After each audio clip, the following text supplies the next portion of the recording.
একটা আর্কিটেক্ট আমাদের কীভাবে হেল্প করতে পারে? সাধ্যের মেলবন্ধন করেন, ফিন্যান্স ব্যাপারটাকে ম্যানেজ করেন, বাজেটের মধ্যে ব্যাপারটাকে রাখেন, সেই বাজেটে ওই পার্টিকুলার সাইটে যে সমস্ত পোটেনশিয়াল আছে তাকে দেখে বেস্ট ইউটিলাইজ করা যায় কীভাবে, সেই প্রজেক্টটাকে দাঁড় করানোতে পুরো ব্যাপারটা একটা জাহাজের কাণ্ডারির মতো পুরো ব্যাপারটাকে গুছিয়ে দেন। Architecture is a sculpture or a piece of art, যেটা তুমি তোমার অনুভব দিয়ে ফিল করতে পারো, ভেতরে ঢুকে এক্সপিরিয়েন্স করতে পারো। নতুন জেনারেশন চাইছে যে আমার বাড়িতে আধুনিক ফিচার্স থাকবে, অ্যামিনিটিস থাকবে, আবার পুরনো জেনারেশনে যারা তারা একটু অন্যরকম চাইছে। যারা যে প্রজেক্টটা নিয়ে আসছেন সেই প্রজেক্টের পিছনে তার ভাবনা কী আছে, তার রিকোয়ারমেন্ট কী আছে। বাড়ি ছাড়াও তো অনেক কিছু আছে, আমরা ফ্যাক্টরি করছি, ডেটা সেন্টার করছি, স্কুল আমরা প্রচুর করছি। We have done more than 20-30 lakh square feet of schools. যখন ডাইনিং টেবিলে বসে আমরা খাচ্ছি, সেই ডাইনিং টেবিলের খাবার যেন লিভিং রুমে যিনি ওয়েট করছেন তিনি যেন দেখতে না পান। ছোটো ছোটো অ্যাসপেক্ট, যে কোথায় আমি প্রাইভেসিটা দেবো, কোথায় একটা পাবলিক স্পেস, কোনটা সেমি পাবলিক স্পেস আর কোনটা অ্যাবসলিউটলি প্রাইভেট স্পেস। সব থেকে বেস্ট দুখানা আর্কিটেকচার কোনটা? অজন্তা ইলোরা হোক কিংবা খান্দারিয়া মহাদেব হোক, খাজুরাহের টেম্পল, রক কাট টেম্পল যেগুলো আছে সেগুলো অত্যন্ত সুপিরিয়ার টেকনোলজি ব্যবহার করা হয়েছে। এখানে একটা পুরো পাহাড় স্কুপ আউট করে সমস্ত জিনিসপত্র তৈরি করা হয়েছে, আর্কিটেকচার তৈরি করা হয়েছে। Taj Mahal, Humayun's tomb, which is in many architects' opinion is far more superior. Modern আর্কিটেকচারের কথা বলতে হয়, এই ঢাকার অ্যাসেম্বলি বিল্ডিং, IIM আহমেদাবাদ আর লুই কানের যে কাজ সেটা সত্যি অ্যাডমায়ারেবল। যে একজন রাইটারের বাড়ি দেখলে যেরকম মনে হবে, একজন আর্টিস্টের বাড়ি দেখলে অন্যরকম মনে হওয়া উচিত, ফুটবলারের বাড়ি দেখলে অন্যরকম হওয়া উচিত, গায়কের বাড়ি অন্যরকম হওয়া উচিত। তো এই প্রত্যেকটা বাড়িতে তার পরিচয় যেন লুকিয়ে থাকে, সেটা একজন অভিজ্ঞ আর্কিটেক্টের কাজ। যে ভবিষ্যৎটাকে দেখা, তাদের এখনকার বর্তমান আশা এবং ভবিষ্যতের চাহিদার মধ্যে একটা মেলবন্ধন তৈরি করা।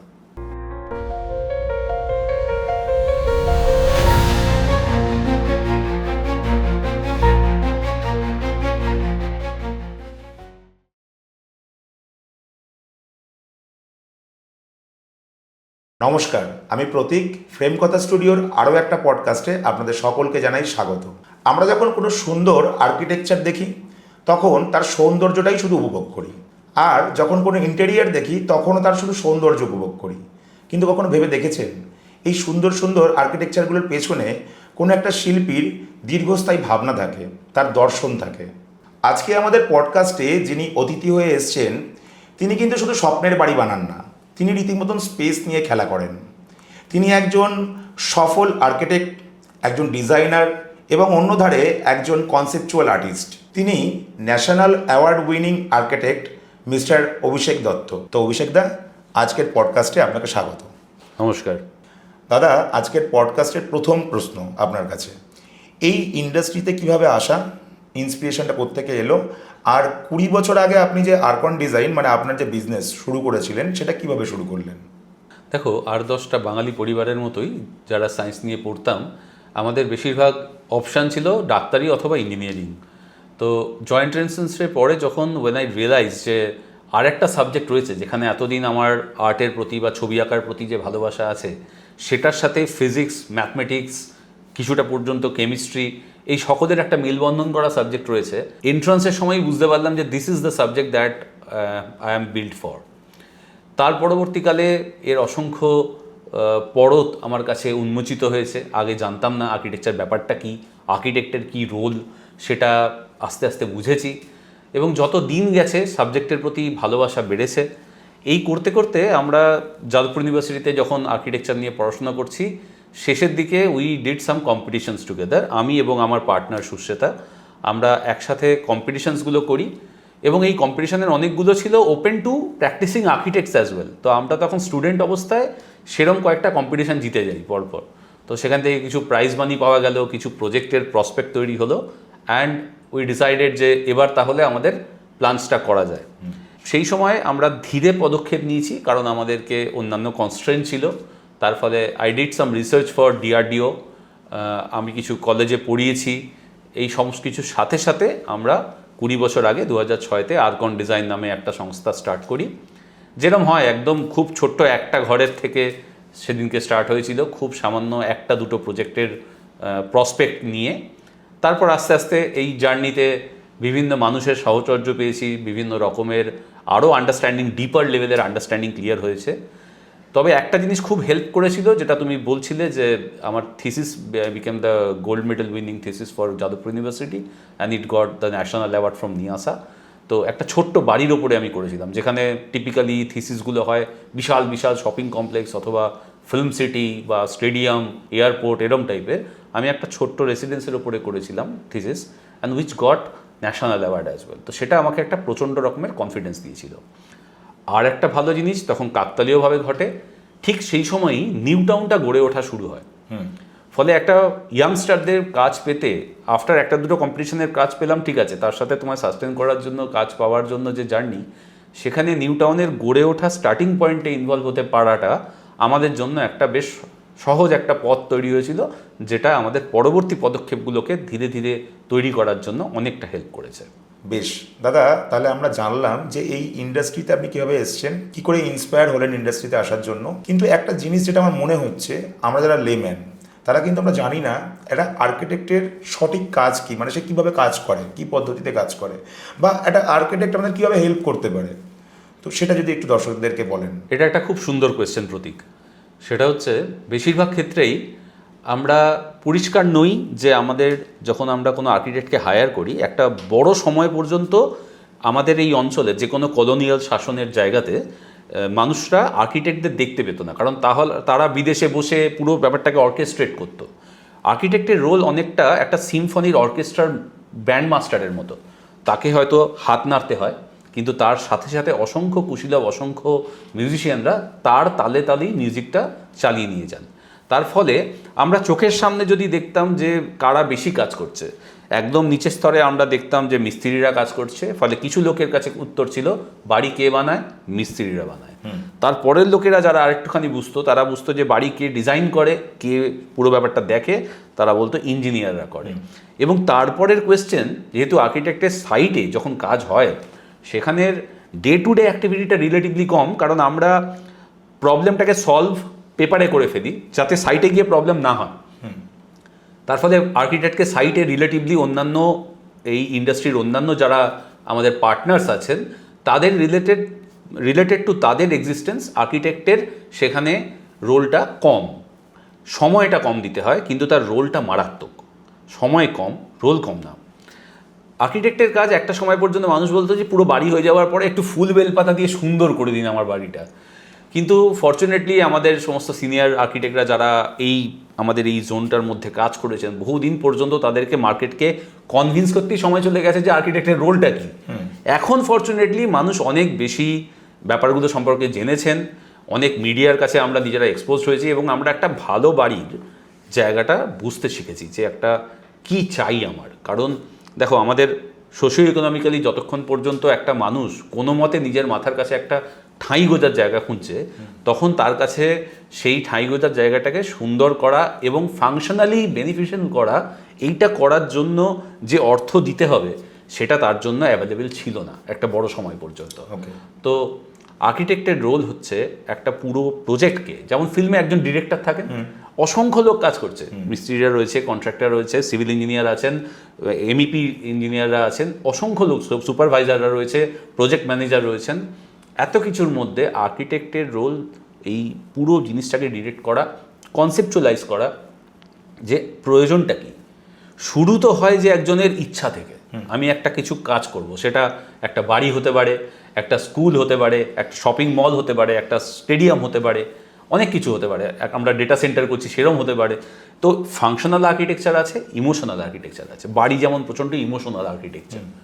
তো এই আর্কিটেক্টের কাজটা হয় বোঝা যে এই সাইটটায় প্রয়োজনটা কি। কারণ বেশিরভাগ ক্ষেত্রে যখন আমাদের কাছে কেউ আসেন বাড়ি বানানোর ইচ্ছা নিয়ে, যারা ম্যাচিওর ক্লায়েন্ট, তাদের ক্ষেত্রে, যারা অনেকবার কাজ করছেন, তাদের ক্ষেত্রে ব্যাপারটা আলাদা। যারা প্রথমবার বাড়ি বানাচ্ছেন, তাদের ক্ষেত্রে তাদের কনসেপ্টটা হচ্ছে যে আমি ভালো বাড়ি চাই। এই ভালো ডেফিনিশনটা শুরু হয় তাদের পাস্ট এক্সপিরিয়েন্স থেকে। সেই পাস্ট এক্সপিরিয়েন্স কিন্তু বেশিরভাগই অ্যাপার্টমেন্ট বেসড, মানে আমার 2 BHK দরকার, 4 BHK দরকার, এই জায়গা থেকে তারা ভাবনা চিন্তা করে। কিন্তু বাড়ির ক্ষেত্রে একটা বাড়ি অনেক বেশি কথা বলতে পারে, একটা বাড়ি অনেকভাবে ভাবাতে পারে, তোমার লাইফকে ইন্সপায়ার করতে পারে, তোমার লাইফকে ডিপ্রেসিংও করে দিতে পারে। বাড়িটা হেলদি হতে পারে, বাড়িটা বাস্তুসম্মত হতে পারে, এবং বাড়িটা কোনো কোনো জায়গা আছে যেখানে সিক বিল্ডিং সিনড্রোম হয়, যদি সেখানে আলো বাতাস এগুলো ঠিকঠাক না থাকে তোমার জীবনকে পজিটিভলি অথবা নেগেটিভলি দুভাবেই প্রভাবিত করতে পারে। তো আর্কিটেক্ট সাধ্যের মেলবন্ধন করেন, ফিন্যান্স ব্যাপারটাকে ম্যানেজ করেন, বাজেটের মধ্যে ব্যাপারটাকে রাখেন, সেই বাজেটে ওই পার্টিকুলার সাইটে যে সমস্ত পোটেনশিয়াল আছে তাকে দেখে বেস্ট ইউটিলাইজ করা যায় কিভাবে, সেই প্রজেক্টটাকে দাঁড় করানোতে পুরো ব্যাপারটা একটা জাহাজের কাণ্ডারির মতো পুরো ব্যাপারটাকে গুছিয়ে দেন, যাতে আপনার পয়সার অপচয় না হয়, সময় ঠিক থাকে এবং যে কোয়ালিটি যা আপনার ভবিষ্যতে মেনটেনেন্স কম হবে এবং সমস্ত কোয়ালিটিগুলো মেনটেন করা হবে, যে সমস্ত কোড আছে সেগুলোকে মেনে চলা হবে, বিল্ডিং বাইলস আছে প্রত্যেক জায়গার সেইগুলোকে মানা হবে, এই সব কিছুকে অর্কেস্ট্রেট করেন একজন আর্কিটেক্ট। ওকে, অবশ্যই সুন্দর না করতে পারলে সেই আর্কিটেকচার নিয়ে বেশি আর্কিটেক্টরা পছন্দ করবেন না, কেউই পছন্দ করবেন না, কারণ আমাদের একটা খুব সুন্দর কথা আছে, if at the end of the design the outcome is beautiful, you know that you have done it right. Okay, তো সঠিক বাড়ি বানানো আগে দরকার, আর সঠিক যদি হয় তাহলে সেটা অটোমেটিক্যালি সুন্দর হবে। সৌন্দর্যের কথা থেকে যেটা মাথায় আসছে আমার, আপনি তো এইগুলোর সঙ্গে একজন কনসেপচুয়াল আর্টিস্টও, প্রচুর এক্সিবিশন করছেন, সময় দিচ্ছেন এদের পেছনে, তো এই কাজ আর কনসেপচুয়াল আর্ট দুটোকে কি করে ব্যালেন্স করছেন আপনি? এই বিষয়ে আমার একটা খুব মজার কথা মনে পড়লো। আমাদের বলিউডের একজন স্বনামধন্য অ্যাক্টর অনুপম খের, তাকে কোনো একটা ইন্টারভিউতে এরকম কোয়েশ্চেন করা হয়েছিল যে আপনি এখন সেন্সার বোর্ডে আছেন, তখন একটা দূরদর্শনে একটা প্রোগ্রাম করতেন কি চাচা বলে, রবিবার দিন বাচ্চাদের প্রোগ্রাম করতেন, অসংখ্য ফিল্ম করছেন একসাথে। তো তাকে বলা হয়েছিল যে আপনি এত কিছু সময় পান কী করে।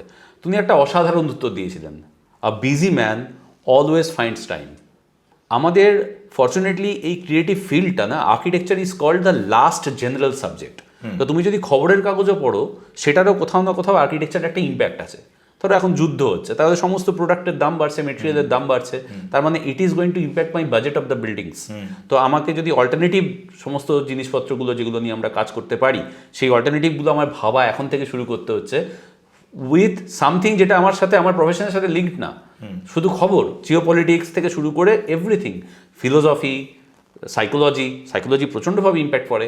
ফলে একজন আর্কিটেক্ট ইজ এ জেনারেলিস্ট, তাকে একটা মানুষের ফিউচার দেখতে হয়। তুমি হয়তো বলছো যে আমার এখনকার রিকোয়ারমেন্টগুলো নিয়ে, যে আমার এটা প্রয়োজন, ওটা প্রয়োজন, সেটা প্রয়োজন।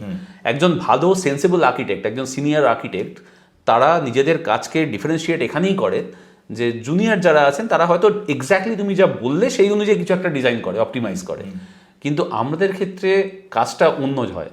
তুমি হয়তো যেটা বলছো না সেটাকে ভাবা, প্রজেক্ট করা, যে তোমার যদি এখন রিকোয়ারমেন্ট এটা হয়, তোমার ফ্যামিলি স্ট্রাকচার এখন এটা আছে, আজ থেকে 15 বছর পরে, 10 বছর, 20 বছর পরে ভবিষ্যতে তোমার কি রিকোয়ারমেন্ট হবে, যেটা তুমি এখন বলছোই না। আমরা কেউ জানতাম না যে 5 বছর পরে কি হবে, আমরা কোভিডের সময় জানতাম না কি হবে, কোভিড টাইপের কিছু হতে পারে সেটা জানতাম না। তো every event in our life basically changes our requirement. তো আর্কিটেক্টকে একটা ফিউচারিস্ট হতে হয়। আর্কিটেক্ট সেই পুরো জিনিসগুলোকে কনসেপচুয়ালাইজ করেন, এবং ফর্চুনেটলি আমার কবিতা লেখা হোক, ছবি আঁকা হোক, গান লেখা হোক, বা আর্কিটেকচারের যে সমস্ত ডিজাইন, ইন্টেরিয়র ডিজাইন, ল্যান্ডস্কেপ যাই আমরা করে থাকি, এই সবকটা না একটা ক্রিয়েটিভিটির সূত্রে বাঁধা, এবং এর একটা অ্যাসপেক্ট আরেকটা অ্যাসপেক্টকে প্রভাবিত করে পজিটিভলি। এখানে কি হয়, আমরা যখন আর্কিটেকচার করছি সেখানেও মুভমেন্ট, ব্যালেন্স, রিদম এগুলো নিয়ে আমরা কাজ করছি, একটা 3D কম্পোজিশন করছি। যখন আমরা স্কাল্পচার বানাচ্ছি সেখানেও সেই 3D স্কাল্পচারের মধ্যে সেই কম্পোজিশন রয়েছে, অয়েল পেন্টিংয়ে রয়েছে। আমরা যখন কোনো ওয়াটার কালার করছি সেখানে তার ট্রান্সপারেন্সি আছে। তো বিভিন্ন জিনিসের যখন যে কটা মিডিয়াম নিয়ে আমরা কাজ করি, সেই প্রত্যেকটা মিডিয়াম কিছু একটা হতে চায়, কিছু একটা কথা বলতে চায়। আমাদের কাজ হচ্ছে শোনা। যেমন আমি যখন স্কাল্পচার করি তখন যদি একটা মাটি কি হতে চায় সেটাকে রিয়েলাইজ না করি, মাইকেল অ্যাঞ্জেলোর সেই ফেমাস বক্তব্য যে উনি ডেভিড বানাননি, উনি ডেভিড যেটা পাথরের মধ্যে আটকে ছিল তাকে মুক্তি দিয়েছেন by removing the rest of the part. তো আর্কিটেক্টের কাজ কিন্তু সেটাই। Architecture to some extent is a very difficult sculpture to make, কারণ এই স্কাল্পচারটা তুমি শুধু বাইরে থেকে উপলব্ধি করছো তা না, you have to go inside the sculpture and experience it, যেটা স্কাল্পচারে সম্ভব না। আমাদের দেশে না হয় স্কাল্পচারকে ছুঁতেই দেওয়া হয় না, তাকে একটা ব্যারিকেডের বাইরে রাখা হয়, কিন্তু sculpture is meant to be touched from outside.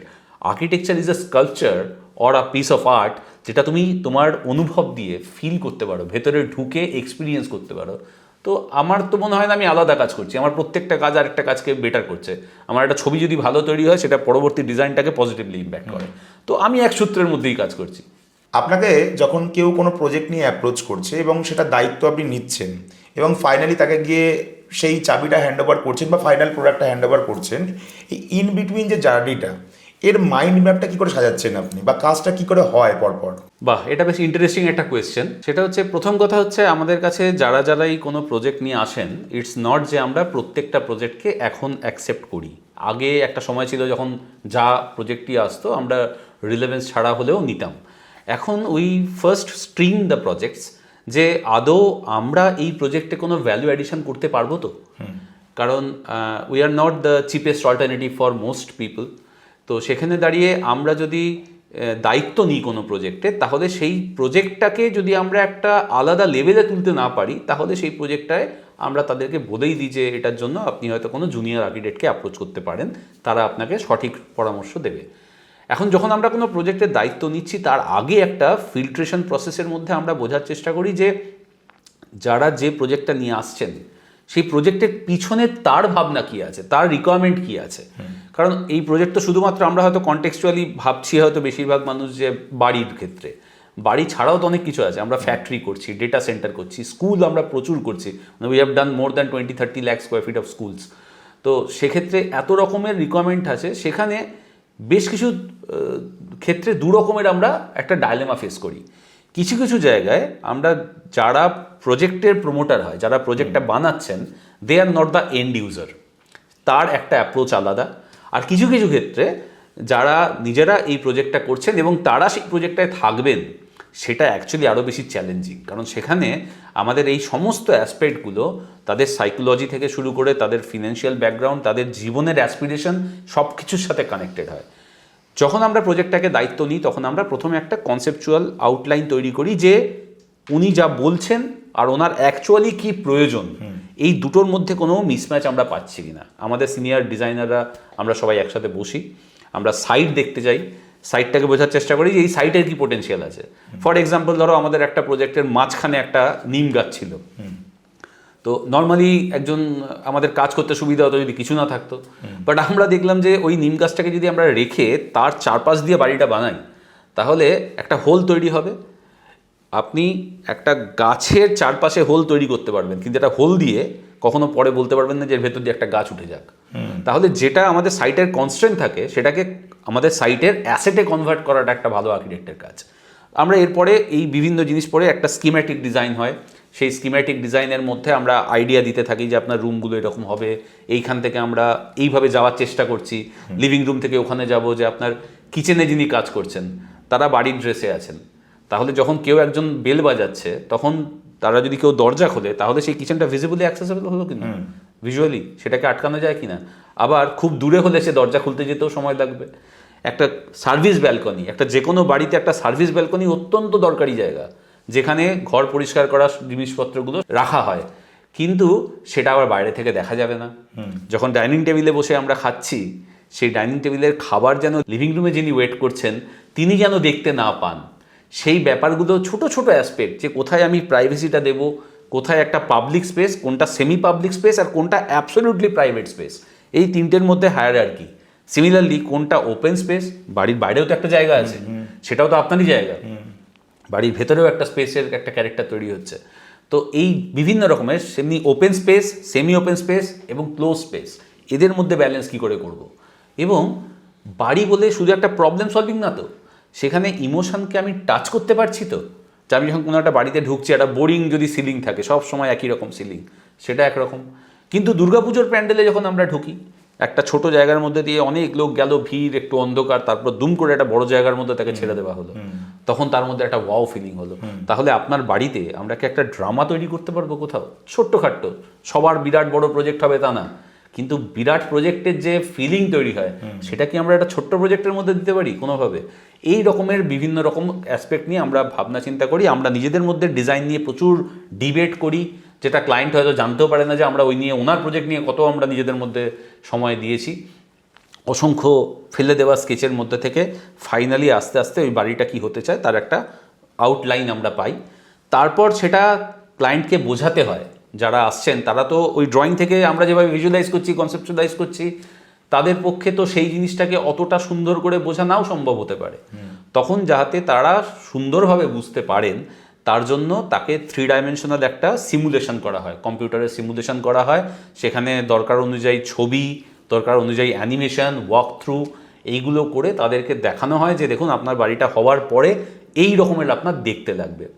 এবং সেটা দেখে যখন তারা বেশিরভাগ ক্ষেত্রে এখন আপ্লুতই হন, যে তারাও ভাবেননি, এবং এখানেই আমাদের নিজেদের ভালো লাগাটা লুকিয়ে আছে যে আমাদের করা ডিজাইনটা দেখে যদি আপনি যা ভেবে এসছেন তার থেকেও ভালো একটা আউটকাম আসে যেটা আপনি স্বপ্নেও ভাবেননি, সেইটা আমাদেরকে একটা খুব ভালো রকমের একটা ফিলিং দেয়। Once this part is over, আমরা যখন ডিজাইনটাকে ফাইনাল করে ফেলি তখন এখানে আসেন ইঞ্জিনিয়াররা, বিভিন্ন রকমের ইঞ্জিনিয়াররা আসেন, স্ট্রাকচারাল ইঞ্জিনিয়ার আসেন, plumbing, electrical, HVAC, access control, ইএলভির অনেক কিছু একসাথে আসে।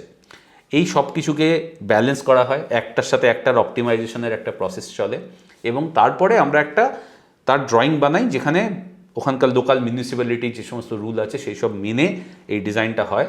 অ্যাকচুয়ালি যখন কনসেপ্ট লেভেল থেকেই আমরা ভাবছি, একজন এক্সপিরিয়েন্সড আর্কিটেক্ট এই সব কিছু ফ্যাক্টরকেই কিন্তু কিছুটা করে ওর মধ্যে ভেবে রেখেছেন। তার ফলে এখন কি হয়, আমরা যখন আউটকামটা আসে তখন বাকি আমাদের কনসালটেন্টদের খুব একটা অসুবিধা হয় না, তারা একবারই বলেন যে হ্যাঁ এটা এরমভাবে করা যাবে।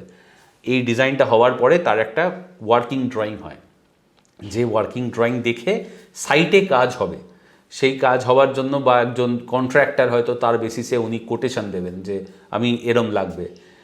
তারপরে আমরা যখন কাজটা এগোতে থাকে তখন আমাদের সুপারভাইজাররা সেখানে সুপারভাইজ করে যে ঠিক হচ্ছে ভুল হচ্ছে দেখে, প্রয়োজনে বিভিন্ন ক্রিটিক্যাল জায়গায় আমি বা আমাদের চিফ ইঞ্জিনিয়ার সাহেব বা ম্যাডাম, আমরা যারা সময় দিই, যারা ওই ডিজাইনটার টিম মেন ছিলাম, আমরা ওখানে যাই এবং সেখানকার ক্রিটিক্যাল জিনিসগুলোকে সলভ করে দিয়ে আসি। এই ড্রয়িংয়ের সাথে যখন ডেভিয়েশন হয়, কখনো কখনো হয় যে সাইটের প্রয়োজন হয় যে কিছু পরিবর্তন করতে হয়, সেগুলোও আমরা হেল্প করি।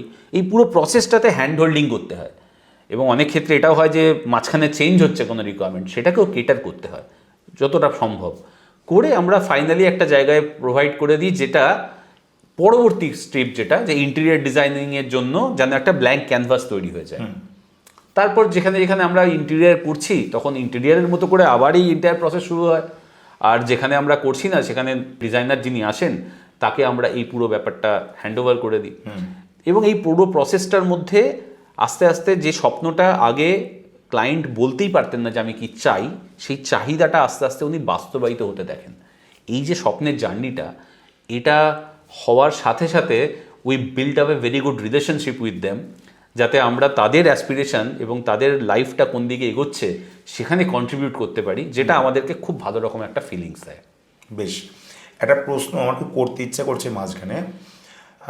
আপনি যেমন বললেন যে কাস্টমার যখন এসে আপনাকে প্রজেক্টটা দিচ্ছে, আপনি নিচ্ছেন এবং সেটা একটা ডিজাইন হচ্ছে, 3D ডিজাইন, সেটা কাস্টমার দেখছে এবং অ্যাপ্রুভ করছে, তারপর সে কাজগুলো হচ্ছে। কখনো কি এরকম হয়, যে কোনো ডিজাইন তো ফিজিক্সের নিয়ম মেনে করতে হয়, তো কখনো কি এরকম হয়েছে যে কোনো কাস্টমার এমন কোনো ডিজাইনের কথা বলছে যেটা ফিজিক্সের নিয়ম মানে না, বা যেটা করতে গিয়ে প্রচুর অবস্ট্রাগল আসছে কিন্তু সেটা করতে হবেই, এরকম কিছু কখনো হয়েছে? প্রথমত আমরা আমাদের সাথে যারা বাড়ি করতে আসেন তারা আমাদের ক্লায়েন্ট, কারণ আমরা সার্ভিস দিচ্ছি, আমরা খুব একটা কিছু বিক্রি করছি না। তো ক্লায়েন্টদের ক্ষেত্রে ইট উইল ডিপেন্ড অন যে তাদের এর আগের পূর্ব অভিজ্ঞতাটা কীরকম।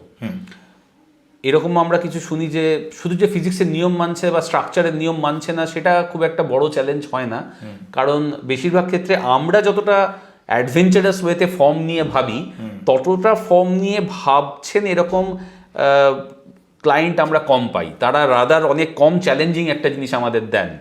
তো স্ট্রাকচার বা ফিজিক্সের নিয়মের সাথে চ্যালেঞ্জ আমরা নিজেদের জন্য নিজেরা তৈরি করি, সেটা কেউ বলেন না যে আপনি এরকম একটা 10 ফুটের ক্যান্টিলিভার বার করে দিন, বা ওখান থেকে আপনি এমনভাবে একটা কিছু হ্যাং করুন যাতে আমি পুরো জিনিসটা ফ্লোটিং এফেক্ট হয়। এই চ্যালেঞ্জগুলো আমরা আমাদের নিজেদেরকে দিই, এটা ক্লায়েন্ট আমাদের খুব কমই দেন। কিন্তু যেটা চ্যালেঞ্জ হয় সেটা হচ্ছে তাদের ইমোশনাল রিকোয়ারমেন্টটাকে বোঝা। কারণ হতে পারে যে কেউ হয়তো কোনো সিঙ্গাপুর এয়ারপোর্টে গেলেন এবং সেখানে একটা কোনো পার্টিকুলার মেটেরিয়াল দেখলেন বা কোনো একটা স্কাল্পচার দেখলেন, এবং সেটা তার নিজের বাড়িতে তার দরকার।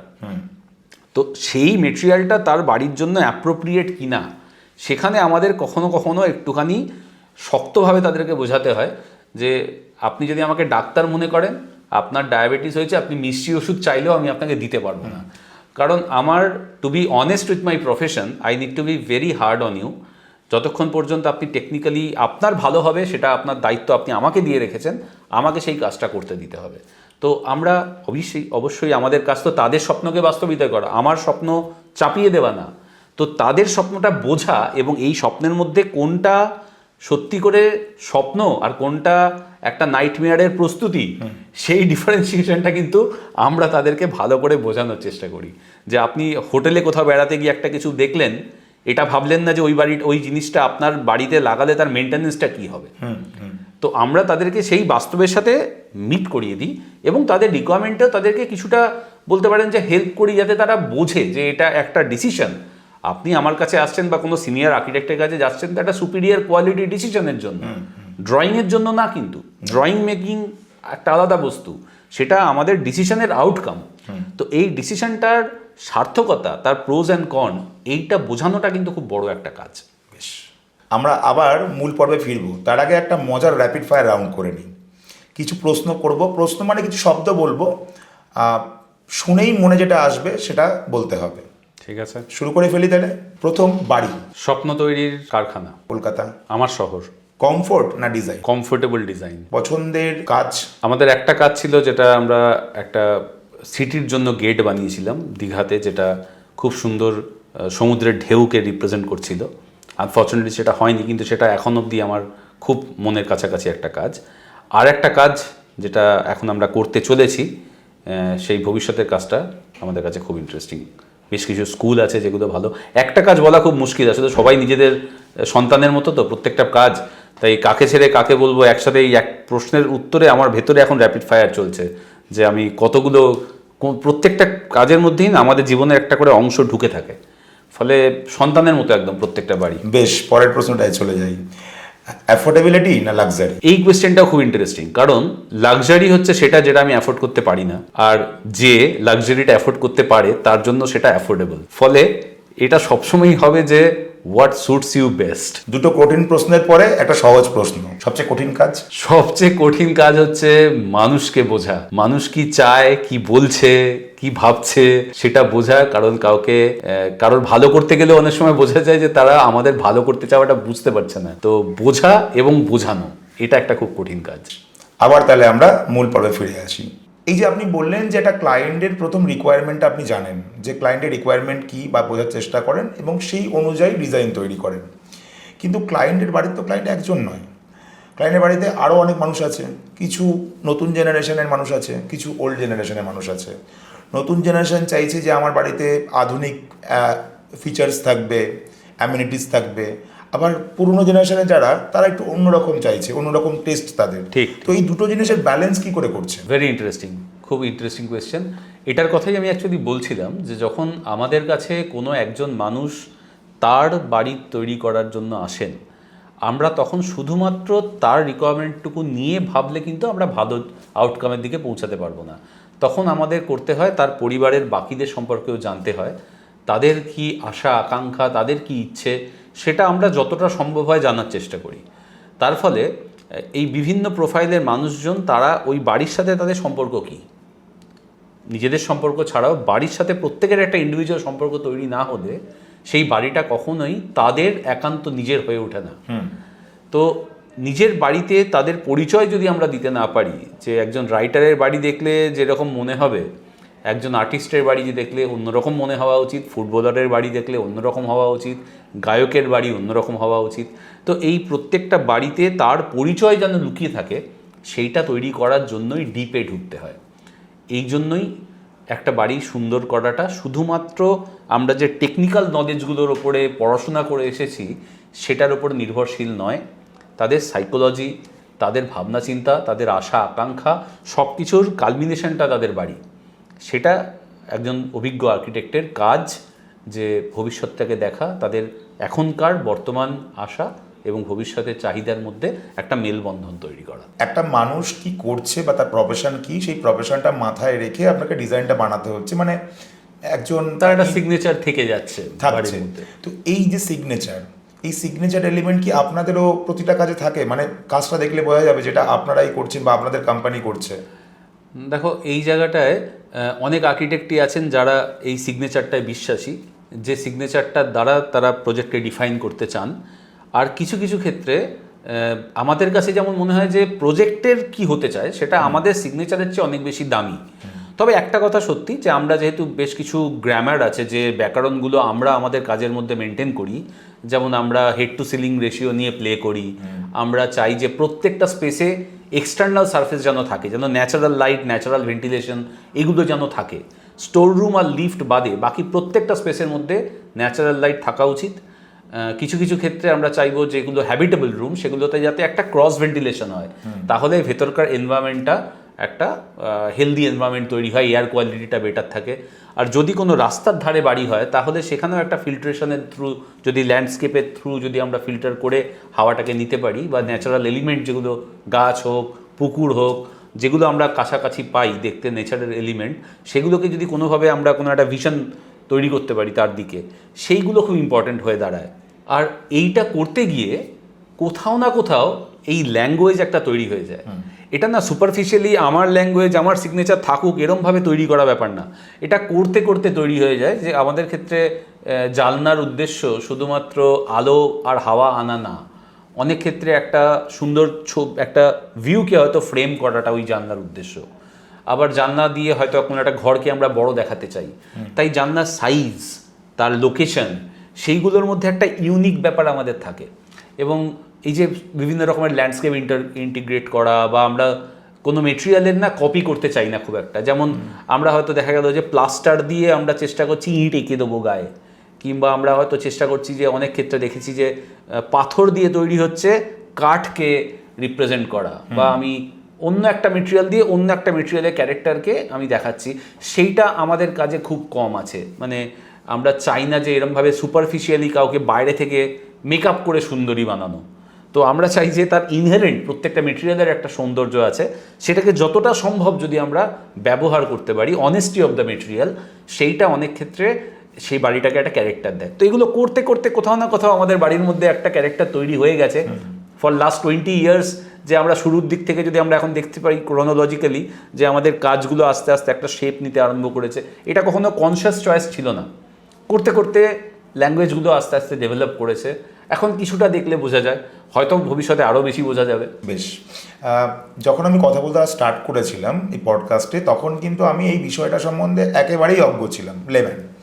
এখনও লেম্যানই আছি, বাট কথা শুনতে শুনতে যেগুলো আমি বুঝলাম যে ব্যাপারটা কিন্তু শুধুমাত্র একটা ডিজাইন নয়। মানে আমি কাউকে কাজ দিলাম, আমার হাতে একটা ডিজাইন চলে আসলো, এই লেআউটের পেছনে প্রচুর গল্প থাকে, প্রচুর R&D থাকে, কাজ থাকে।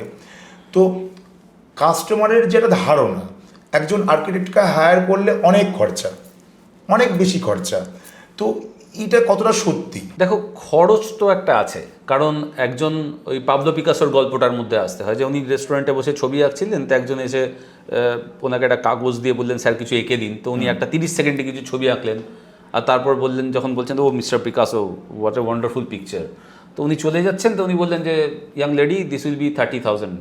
বলছে, উনি বললেন you just did it in 30 seconds. But he answered যে yeah I did it in 30 seconds, but it took me 30 years to do it in 30 seconds.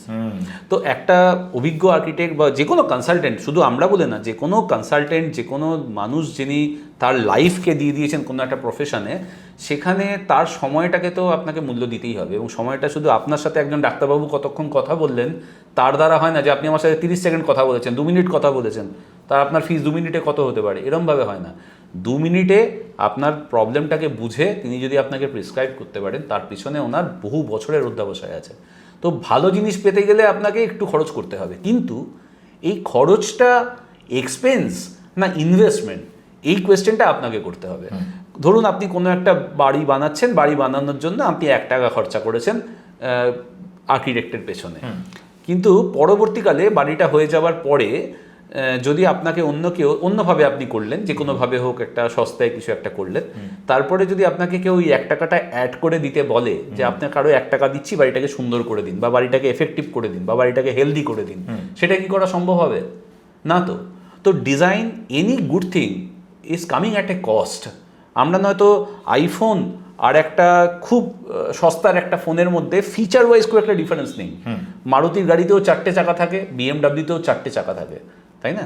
তো দুটোর মধ্যে কোথাও না কোথাও ডিজাইনের, আপনি স্ক্র্যাপ মেটেরিয়ালটাকে পুরো স্ক্র্যাপ করে দিলে দুটোর ভ্যালু হয়তো সেম হয়ে যাবে, কিন্তু স্ক্র্যাপ করার আগে আমি কোথায় পৌঁছাচ্ছি সেটা পুরোটাই ডিজাইনের উপর ডিপেন্ডেন্ট।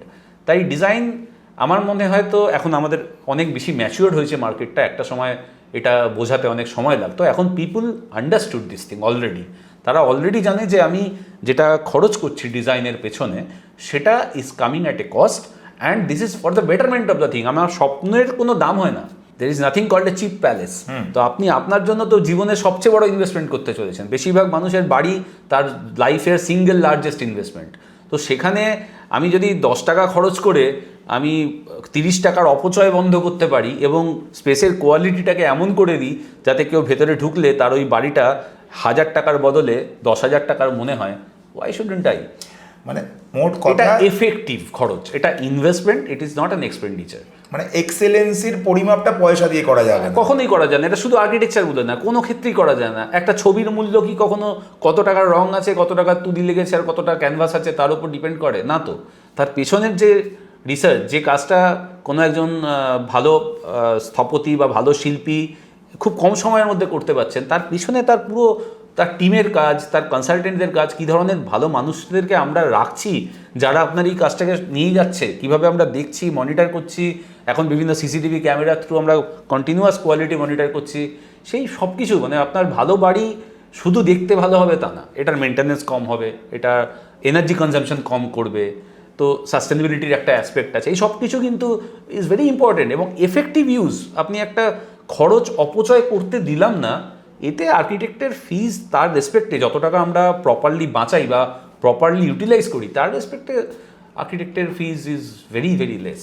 এই যে দাদা আপনি এক্ষুনি বললেন যেটা ভালো কাজের পিছনে একটা বড় টিম থাকে বা দক্ষ টিম থাকে, তারা সময় দিচ্ছে কাজটাকে সঠিকভাবে করছে, তারপর গিয়ে সেটা একটা রূপ নিচ্ছে। কিন্তু আজকের দিনে তো অনেকে এআই দিয়েও ডিজাইন করে নিচ্ছে। তো আপনার কি মনে হয় এআই কি মানুষের সৃজনশীলতাকে ছাপিয়ে যাবে? অনেকেই বলছে, অনেকেই ভাবছে এবং আমরাও যে ভাবছি না তা না। আমাদের প্রসেসের মধ্যে অলরেডি আমরা এআইকে কোথাও না কোথাও ইউজ করা শুরু করে দিয়েছি। গত 1 বছর ধরেই আমরা এআই এর কিছু কিছু বেনিফিট নিচ্ছি। হ্যাঁ, you are right in one part, যে আমাদের আগে একটা কাজ করার জন্য যতজন লোককে নিয়ে কাজ করতে হতো, এখন সেইখানে যদি এফিশিয়েন্টলি কাজ করা যায় তাহলে এই বিভিন্ন রকমের টুলস একটুখানি হেল্প তো করে। কিন্তু এই একই প্রশ্ন যখন হাতে ড্রাফটিং করা থেকে কম্পিউটার এসেছিল তখনও বলেছিল মানুষ যে কম্পিউটার এসে গেছে, এখন কি তাহলে আর এসব লাগবে? তার আগে যখন মানে মোটর গাড়ি আবিষ্কার হয়, তার আগে যখন ঘোড়ার গাড়ি চলতো তখনও মানুষ বলেছিল যে মোটর গাড়ি এসে গেলে সব কিছু ডিসরাপ্টেড হয়ে যাবে, তাহলে কি এটা থাকবে? হ্যাঁ, কিছু ইন্ডাস্ট্রি চেঞ্জ হবে, কিছু চেঞ্জ হবে, কিন্তু যেটা চেঞ্জ হবে না, যেটা এআই করতে পারবে না, সেটার দিকে আমাদের ফোকাসটাকে আনতে হবে। দেখো এআই কি করে, these are all large language model, right? তো তাদের কাছে একটা লার্জ পুল অফ ডেটা আছে, যে ডেটাটা তারা পাস্ট প্রবলেমকে সলভ করেছে এবং তার একটা প্রবাবিলিটির অঙ্ক কষে তারা তোমাকে একটা প্রবাবল আনসার দিচ্ছে। কিন্তু আমাদের 7 বিলিয়ন ওয়ার্ল্ড পপুলেশনের প্রত্যেকটা মানুষের মধ্যে কিছু ইন্ডিভিজুয়ালিটি আছে এবং আমরা প্রত্যেকে আলাদা। তাই আমাদের প্রত্যেকের প্রবলেমটা একই রকম দেখালেও কিছু কিছু অ্যাসপেক্টে তারা হয়তো একই রকম, কিন্তু পুরোটা কখনোই একই রকম না। ঠিক আছে, সে তো আমাদের রাশিচক্র, হাতের রেখা, এর জন্মদিন এসব দেখলে তো তারও কিছু মিল আছে, কিন্তু তার মানে একটা মানুষের ভাগ্য আর একটা মানুষের সাথে সেম হয়ে যায়, প্রত্যেকে ইউনিক, একটু ইউনিকনেস আছে। তো এআই এর যে benefit, it has to be used as a tool only. হ্যাঁ, জেনারেল ইন্টেলিজেন্স যদি চলে আসে, জেনারেল আর্টিফিশিয়াল ইন্টেলিজেন্স, যেটা এখন যে র্যাপিড স্পিডে প্রতি 3 মাসে তার কম্পিউটিং ক্যাপাবিলিটি ডাবল হয়ে যাচ্ছে, তো এইরকম একটা এক্সপোনেনশিয়াল রেটে যদি এআই এর ক্যাপাবিলিটি বাড়ে তাহলে ভবিষ্যৎটা কী হবে আমরা সত্যি কেউ জানি না। হতে পারে যে আমরা সবাই রিপ্লেসড হয়ে যাব। এখন প্রশ্ন আছে, যদি সবাই রিপ্লেসড হয়ে যায়, যদি সবার চাকরি চলে যায়, তাহলে বাড়িটা বানাবে কে? তাদের তো দরকারই নেই। তাহলে তো আমরা সবাই সকাল থেকে রাত্রির অবধি খেলা করব, ইউটিউব দেখব, পডকাস্ট শুনবো এবং আমরা তারপর সেখান থেকে ইনকাম করব। এটা ওই ইলন মাস্ক যেটা বলেছেন না, যে একটা জেনারেল বেসিক ইনকাম হয়ে যাবে, তুমি বাড়িতে বসে আনন্দ করবে, তোমার ব্যাংক অ্যাকাউন্টে মাস গেলে টাকা আসবে, তাহলে ভাই আমাদের কোনো টেনশনের কারণ নেই। কিন্তু যদি ঘটনাটা এরকম না হয়, অ্যাটলিস্ট আমাদের মতো একটা দেশে যেখানে এখন অবধি অসংখ্য প্রবলেম রয়েছে, এআই যেটা করতে চলেছে সেটা হচ্ছে নতুন প্রবলেম, যেটাকে আমরা ভাবিনি কোনো দিন সেই প্রবলেমের সলিউশন সম্ভব, আমরা হয়তো সেই প্রবলেম নিয়ে ভাববো। এআই এখন হয়তো বাইরে গিয়ে সোলার এনার্জি তৈরি করে নিজেরাই স্যাটেলাইট তৈরি করবে এবং আমরা তখন হয়তো স্পেস আর্কিটেকচার নিয়ে কাজ করব, আমরা লুনার আর্কিটেকচার নিয়ে কাজ করব। অলরেডি বিভিন্ন জায়গায় রিসার্চ হচ্ছে এসব নিয়ে, আমরা বহুকাল ধরে এটার সাথে একটু আধটু নলেজ রাখি যে কী হচ্ছে এগোচ্ছে। আন্ডার ওয়াটারে আমরা কোনোদিন এক্সপ্লোর করিনি, মানুষের ফিলিং নিয়ে এক্সপ্লোর করিনি। এখন হতে পারে যে কাস্টম মেড ডিজাইন, এখন আমরা যে কাজগুলো ইনটিউটিভলি করি যে আচ্ছা তোমাকে দেখে মনে হচ্ছে তোমার এটা প্রয়োজন, সেটার হয়তো অনেক বেশি স্পেসিফিক ফর ইউ আর্কিটেকচার চলে আসবে।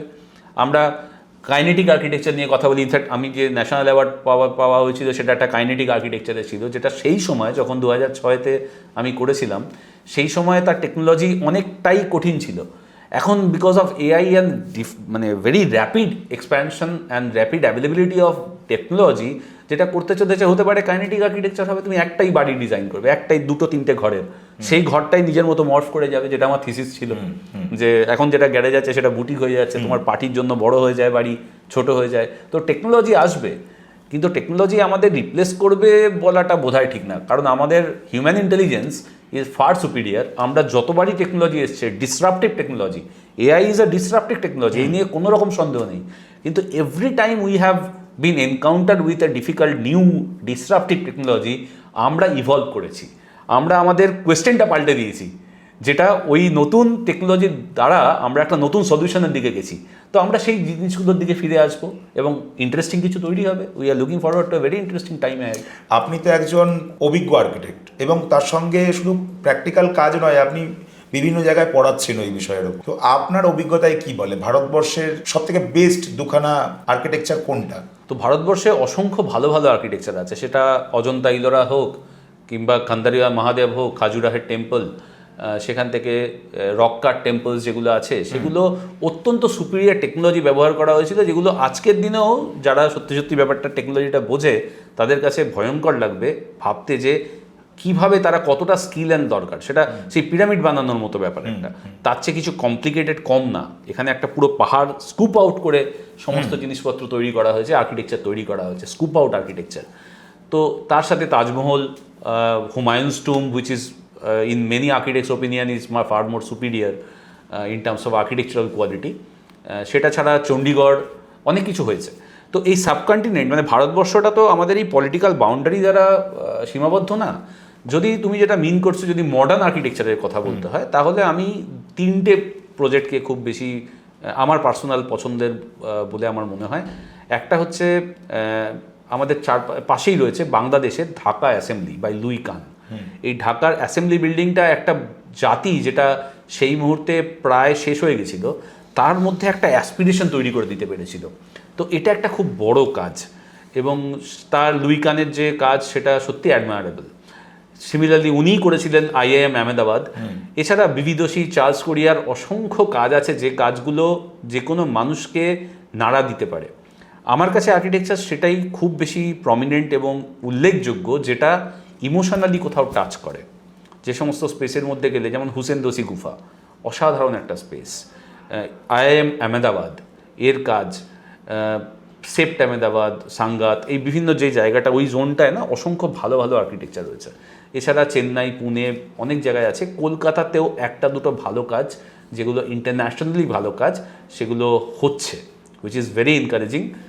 সেটা আমাদের মনে হয় যে খুব ভালো একটা দিকে আমরা এগোচ্ছি, কারণ আস্তে আস্তে অ্যাওয়ারনেস এবং অ্যাফোর্ডেবিলিটি এবং ওভারঅল আউটওয়ার্ড লুক যদি আসে, আমরা ইন্টারন্যাশনাল কাজের থেকে খুব একটা দূরে নেই। আমরা ভালো কোয়ালিটি ইন্টারন্যাশনাল কাজ করি এবং এখন বিভিন্ন ওয়ার্ল্ড আর্কিটেকচারাল ফেস্টিভ্যালে ইন্ডিয়ান আর্কিটেক্টরা যেভাবে তাদের কাজের জন্য সম্মানিত হচ্ছেন, তাতে we are looking towards a very bright future. খুব ভালো কাজ হচ্ছে কলকাতা, ইন্ডিয়াতে এবং কলকাতাতেও শুরু হয়েছে। কথা বলতে বলতে আমার কিন্তু একটা বেশ ইন্টারেস্টিং জিনিস মাথায় আসছে। আমরা বিভিন্ন জায়গায় ঘুরতে যাই, সেটা কোনো হোটেল হতে পারে বা কোনো জায়গা হতে পারে, বা অনেকের বাড়িতে ঘুরতে যাই, গিয়ে দেখি না ঘরের মধ্যে প্রচুর ফ্রেম আছে, ফটো ফ্রেমস। কোথাও দেখা যায় যে ফটো ফ্রেমসগুলো খুব মিনিমাল, হয়তো খুব সূক্ষ্ম একটা লাইন টানা রয়েছে বা কিছু নেই, খালি মানে পরিষ্কার ক্যানভাস। কোথাও গিয়ে দেখি খুব হিজিবিজি ক্যানভাস। তো এই ছবি বা ফ্রেম মানে একটা ইন্টেরিয়ারে কতটা ইম্প্যাক্ট ফেলে? এটা শুধুমাত্র ছবি বা ফ্রেম না, art work of any form যে কোনো একটা স্পেসকে ট্রান্সফর্ম করতে পারে। আর এই যে তুমি বললে না যে আমি প্রায় গিয়ে দেখছি যে প্রায় কোনো কাজ করা নেই, সাদা, তো এই সাদাটাকে মেনটেন করাটাও একটা আর্টিস্টের ডিসিশন, এবং একটা স্পেস আর্ট ওয়ার্ক যদি তার মধ্যে ইনকর্পোরেটেড হয়ে যায়, তাহলে যদি প্রপারলি কিউরেটেড হয় জিনিসটা, মানে আমি একটা বাজার থেকে গিয়ে একটা যে কোনো ছবি নিয়ে এসে লাগিয়ে দিলাম, ঠিক আছে, মানে সেটাও আমরা খারাপ বলতে পারি না, অ্যাজ লং অ্যাজ তোমার পছন্দ হচ্ছে তুমি তোমার বাড়িতে লাগাতেই পারো। কিন্তু একজন ইন্টেরিয়র ডিজাইনার যখন তোমাকে কোনো ছবি সিলেক্ট করে দেয়, বা যে ধরনের ইন্টেরিয়ারের ছবি আমরা পিন্টারেস্টে দেখি বা সোশ্যাল মিডিয়ায় দেখি এবং দেখে খুব ভালো লাগে, ফিল্মের সেটগুলোর মধ্যে যে ছবি থাকে, তো এই সমস্ত জিনিসগুলো না খুব কিউরেটেড একটা ব্যাপার। মানে আমি একটা ছবিকে কন্ট্রাস্টে রাখছি না হারমোনিতে রাখছি, না সেটা বাকি যে এলিমেন্টসগুলো আছে ওই ডিজাইনের স্পেসটার মধ্যে তার সাথে তার ইন্টারাকশনটা কি, ছবিটা কোনো কথা বলছে, কোনো ডায়ালগ আছে, নাকি ছবিটা ছবির মতো রয়েছে। মানে পুরো ঘরে হয়তো জ্যাজ মিউজিকের পোস্টারের মতো একটা ইন্টেরিয়ার, তার সাথে একটা শ্রীকৃষ্ণ বাঁশি বাজাচ্ছে, এটা মিলবে না। তো আবার অ্যাট দ্য সেম টাইম একটা মিনিমালিস্ট ইন্টেরিয়ারের মধ্যে হতে পারে দেখে আমি কন্ট্রাস্ট হিসেবে একটা প্রচণ্ড একটা বিজি একটা ছবি রাখলাম, একটা অ্যাবস্ট্রাক্ট আর্ট প্রচণ্ড বিজি, সেটা হয়তো ওই পুরো মিনিমালি স্পেসটার যে বোরিংনেসটা আছে তাকে হয়তো কাটাতে হেল্প করছে, ওটা একটা ব্যালেন্সিং ফ্যাক্টর হিসেবে কাজ করছে। কোথাও হয়তো আমি সুদিং করতে চাই, সেক্ষেত্রে একটা similar type of minimalist painting, যে পুরো সাদা একটা জায়গায় একটা গ্রে লাইন আর একটা ছোট্ট লাল রঙের মানুষ রয়েছে, সেই লাইনটা ওখানে যে শ্যাডো পড়লো, বা একটা স্কাল্পচার যাতে হয়তো কোনো রং নেই, সাদা দেওয়ালে সাদা স্কাল্পচার যাতে কোনো রং নেই, শুধু কয়েকটা আলো আধারি ছায়া পড়ছে, এটা না ওই স্পেসটাকে একটা আপলিফট করে দেয়।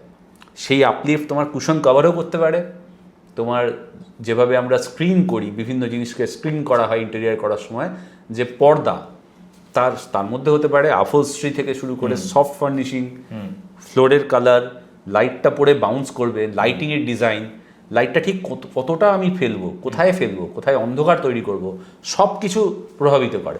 তো ডিজাইনের প্রত্যেকটা ডিসিশন একটা স্পেসকে ড্রামাটিক করে দেয়, তার মধ্যে একটা এনার্জি এনে দিতে পারে, এবং তোমার মুডকে, তোমার সাইকোলজিকে তারা এফেক্ট করতে পারে। এখানে অটোমেশনও একটা বড় রোল প্লে করে। তো এই পুরোটাই কিন্তু ডিজাইনের পার্ট। ডিজাইন বলতে একটা আইসোলেটেড ওয়েতে আঁকা একটা প্ল্যান বা একটা এলিভেশন বা একটা সেকশন না, ডিজাইন হচ্ছে এই কিউরেটেড এক্সপিরিয়েন্সটা, সেটাই হচ্ছে একটা ভালো ডিজাইনারের কাজ। বেশ, আমরা না একটা কথা অনেক জায়গায় শুনে থাকি, ঘর মানে স্বস্তির নীড়, আমরা দিনের শেষে ঘরে ফিরি নিজেদের, পাখিরা যেমন বাসায় ফেরে। এবার ঘরে ফিরে আমাদের সারাদিনের যে অ্যাংজাইটিগুলো আছে, ডিপ্রেশনগুলো আছে, সেগুলোকে আমরা ডিটক্স করি। তো আপনার কি মনে হয় যে একটা মানুষের বেডরুমে কোন তিনটে জিনিস বিশেষ করে দেখা উচিত নিজের মাইন্ডকে রিফ্রেশ রাখার জন্য? প্রথম তো আমি বলবো, বেডরুমে যদি কারোর টিভি থাকে তাকে দূর করুন। আজকের দিনে টিভি বাড়িতেই থাকার খুব একটা প্রয়োজনীয়তা নেই, একটা দুটো লিভিং রুমে থাকতে পারে, বেডরুমে টিভি থাকবে না। আপনার যে সমস্ত গ্যাজেটসগুলো আছে সেটা যদি, এটা খুব ডিফিকাল্ট কিন্তু, ইনফ্যাক্ট আমাদেরও করতে প্রবলেম হয়, কিন্তু এটা খুব দরকার, সেটা গ্যাজেটসগুলোকে রাখার জন্য একটু দূরে যদি রাখা যায় তাদেরকে, কারণ সারাদিন আমরা রেডিয়েশনের মধ্যে থাকি, সেটা একটা ইম্পর্টেন্ট অ্যাসপেক্ট। তবে এটা কনভেনিয়েন্সটাও প্রয়োজন, সেটা দরকার। কিছু বই, কিছু সফট মিউজিকের ফেসিলিটি যদি থাকে, আর লাইট, বেডরুমের স্পেশালি লাইট প্রচণ্ড রকমের ইম্প্যাক্ট ফেলে আমাদের ঘুমের কোয়ালিটিকে। যেমন একটা পার্টিকুলার টাইমের পরে আমরা এই যে বিভিন্ন রকমের লাইট দেখছি, তার বিভিন্ন কালার টেম্পারেচার হয়। তো যদি দেখা যায় যে আমরা প্রচণ্ড সাদা টাইপের যে লাইটগুলো আছে, যেগুলোকে 6500 কেলভিন বা 6000 কেলভিনের যে লাইটগুলো আছে, সেগুলো খুব ক্লিনিক্যাল হোয়াইট একটা লাইট দেয়, সেই লাইটটা আমাদের হরমোনাল ডিসব্যালেন্স তৈরি করে, আমাদেরকে জাগিয়ে রাখে। ওয়ারাস যদি যেগুলো মোমবাতির আলো টাইপের যে কালারটা হয়, সেটা 2500 থেকে 3000, ম্যাক্সিমাম 3500-4000 কেলভিনের যে লাইটগুলো আছে, সেই লাইটগুলো আমাদেরকে আস্তে আস্তে ঘুমের পরিবেশে যেতে হেল্প করে। তো একটা পার্টিকুলার টাইমের পরে ঘর থেকে সাদা আলো আপনাকে সরিয়ে দিতে হবে, এটা একদম প্র্যাকটিক্যাল টিপস। এবং আমরা বহু বছর পর্যন্ত আমাদের নর্মাল জায়গায় একটা টিউব লাইট, যেটা ইনক্যান্ডিসেন্ট ল্যাম্প অথবা টিউব লাইট, এগুলো আমাদের কাছে চলতো বেশি। তো ওখানে কিন্তু ওই 6500 কেলভিনের লাইট থাকে, সেগুলো সব দেওয়াল থেকে আসে, ফলে লাইটের সোর্সটা ভীষণ রকমভাবে চোখে দেখা যায়। লাইটের ডিজাইনটা এরকম হওয়া উচিত যেখানে লাইটের অ্যাকচুয়াল সোর্সটা আমার ডাইরেক্টলি চোখে পড়বে না, তাহলে গ্লেয়ার হবে না। অ্যান্ড আমার যে রাত্রের বিভিন্ন সময় যখন আমরা শুতে যাব, সেই সময়টায় ওই লাইটের টেম্পারেচার কমে যাওয়াটা আস্তে আস্তে আমাদেরকে ওই হরমোনাল ব্যালেন্সগুলো করে দেয়, যাতে আমার খুব সুন্দর ডিপ স্লিপ হয়। এরকম ছোটো ছোটো টিপস অসংখ্য আছে। টয়লেটে কী ধরনের লাইট থাকা উচিত, কিচেনের টাস্ক লাইট কীরকম হওয়া উচিত, ডাইনিং টেবিলে কী ধরনের লাইট হলে খাবারটা জীবন্ত হয়ে উঠবে। তো লাইটিং ডিজাইন একটা খুব বড় পার্ট ইন্টেরিয়র ডিজাইনারের। মানে এইগুলোর জন্যই স্পেসিফিক্যালি একটা অভিজ্ঞ আর্কিটেক্টের প্রয়োজন নিজের স্বপ্নের বাড়ি বানানোর জন্য। আমরা কিন্তু আজকের পডকাস্টের প্রায় শেষের দিকে চলে এসেছি। এবার যেটা আমার জানতে খুব ইচ্ছা করছে, যেটা আমি সবাইকে প্রশ্ন করি, আমরা আপনার যে বিজনেস আরকন ডিজাইন, এই আরকন ডিজাইনের তরফ থেকে আগামী দিনে আমরা কি কি নতুন ইউনিক প্রজেক্ট পেতে চলেছি যদি একটু বলেন বন্ধুদেরকে। আর যারা নতুন বাড়ি তৈরি করতে চাইছে তাদের জন্য আপনার কি পরামর্শ? আমরা বেশ কয়েক বছর ধরেই এডুকেশন সেক্টরটা নিয়ে আমরা অনেক রিসার্চ করছিলাম। তার ফলস্বরূপ আমরা অনেকগুলো স্কুল করছি। ইনফ্যাক্ট আমরা প্রায় 14-15টা বড় মাপে স্কুল বানাচ্ছি। সেখানে আমরা নিজেদের রিসার্চের মধ্যে দেখেছিলাম যে the way we handle education এবং তার এন্টায়ার সিস্টেম, শুধু আর্কিটেকচার না, তার ইনফ্রাস্ট্রাকচার এবং সিস্টেম, সেটা সেই ব্রিটিশ আমলের যে সিস্টেম ছিল, যেখানে তারা চেষ্টা করতো তাদের কোয়েশ্চেন করবে না এই ধরনের সাবঅর্ডিনেট তৈরি করতে, সেই মডেলটাকেই ফলো করে আমরা এগিয়েছি। অথচ আমাদের যে রিচ কালচারাল হেরিটেজ, যেখানে গুরুকুল ছিল, এবং ইনফ্যাক্ট আমাদের Santiniketan is a very good example of that. সেই গুরুকুল যেখানে কোয়েশ্চেনটাকে এনকারেজ করা হতো, একটা স্পেস যেটা কোয়েশ্চেন করতে শেখায়, সেই রকমভাবে ভাবনা চিন্তা, আউটসাইড দ্য ক্লাসরুম শেখার জায়গা কী করে তৈরি করা যায়, এই ধরনের কাজ নিয়ে আমরা বেশ কিছু কাজ করছি। ফলে এখানে কিছু ইন্টারেস্টিং স্কুল দর্শকরা আশা করতে পারেন আমাদের ফার্মের থেকে। আরকন ডিজাইন এই বিষয়ে বদ্ধপরিকর যে অন্য রকমের ইন্টারেস্টিং কাজ করুক। আমরা অন্য রকমের কাজ বলতে একটা ডেটা সেন্টার করছি, আমরা একটা খুব ইন্টারেস্টিং স্পোর্টিং এরিনা, এখন স্পোর্টস খুব বড়োভাবে এগিয়ে আসছে সামনের দিকে। তো আমরা sporting arena, banquet, hospitality sector, বিভিন্ন রকমের এক্সপেরিমেন্টাল কাজের সাথে যুক্ত আছি। রেসিডেন্স তো করছি, অ্যান্ড ইচ রেসিডেন্স প্রত্যেকটার মধ্যে আমরা চেষ্টা করি কিছু ইউনিক করতে, যেটা আমরা আগে করিনি। আর আমাদের আগের কাজের থেকে পরের কাজটাকে একটু ভালো করতে, যাতে ছোটো ছোটোভাবে কিউমুলেট করে কাজটা ভালো হয়। যে এর সাথে সাথে কিছু ইউনিক আইকনিক কাজ করার সুযোগ মাঝে সাঝে হয়, তার মধ্যে যদি সাফল্য পাওয়া যায় তাহলে সেটা আমাদেরকে খুব আনন্দ দেয়। তো চলছে। আরও সবসময় কোশ্চেনে খুব সহজ উত্তর হচ্ছে বেস্ট কাজটা ইজ ইয়েট টু কাম। তো আসছে, আমরা সবাই মিলে চেষ্টা করছি।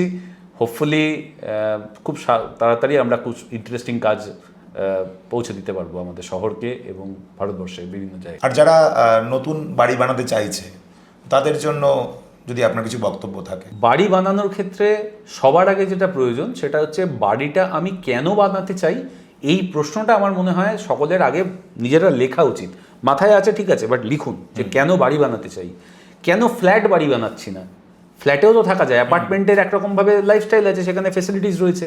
তাহলে আমি একটা বেশি জায়গা জমি কিনবো, নিজে হ্যাসেল নেব তৈরি করার, আর্কিটেক্টকে রাখবো, ভিশন নেব, বাড়িটা কেন বানাবো? It is going to be more expensive than having a similar square feet of apartment. হ্যাঁ, মেনটেন্যান্স আপনার হয়তো হবে না, আপনি কিছু ফ্রিডম পাবেন। তো বাড়ি কেন বানাবো এই প্রশ্নটা নিজেদেরকে আগে ভালো করে করা উচিত। তারপর করা উচিত যে এই বাড়িটা কি আমার পরিচয়ে বহন করবে, মানে এই বাড়িটা কিভাবে ইউনিক হয়ে উঠতে পারে। লাফার্জের একটা অ্যাড ছিল পুরনো, যে আপনার বাড়ি হোক আপনার পরিচয়। সেই পরিচয়ের সাক্ষ্য বহন করার জন্য আপনার বাড়িতে ইউনিক কি দরকার, যেটা ওই বাড়িটাকে আপনার বাড়িতে কনভার্ট করবে, আর 10টা বাড়ির থেকে আলাদা করবে। সেই অনুযায়ী একজন ভালো স্থপতিকে আপনার প্রয়োজন, যিনি আপনার এই স্বপ্নটাকে না একটা বাস্তবের রূপ দেবেন। তার জন্য তাদের সেন্সেবল হওয়া দরকার, আপনার প্রতি সহানুভূতিশীল হওয়া দরকার, এবং আপনার নিজেকেও তার কাছে চিনিয়ে দেওয়ার জন্য ওপেন হওয়া দরকার। আপনি কিছু আনসেড রিকোয়ারমেন্ট রেখে দিলেন, আপনার লাইফস্টাইল সম্পর্কে তাকে প্রপারলি জানালেন না, তাহলে ডাক্তারের কাছে রোগ কম বললে ওষুধ অন্যরকম আসবে। তো আপনাকে খুলে, মন খুলে নিজের রিকোয়ারমেন্টটা নিয়ে ভাবনা চিন্তা করে প্রিপেয়ার্ড হয়ে আপনি যদি আপনার বাড়ির প্রজেক্টে এগোন, এবং ভবিষ্যতের কথা ভেবে যে আমি এখন আমার এটা প্রয়োজন, 5 বছর পরেও কি সেটা থাকবে, 10 বছর পরেও কি সেটা থাকবে, যদি এটা ভেবে আপনি এগোন, তো আপনার বাড়িটা এমন একটা বাড়ি হবে যেখানে আপনার পরবর্তী জেনারেশনও বাবার বাড়ি বলে ছেড়ে অন্য কোথাও যেতে পারবে না। তারা যেখানেই যাক, বিশ্বের যে কোনো জায়গায় থাকুক না কেন, তারা বাড়ি বলতে যে ফিলিংটা তারা এই বাড়িটাতেই হবে, সেই ফিলিংটা যেন আমরা তৈরি করতে পারি, এটা আমাদের জন্য খুব ইম্পর্টেন্ট।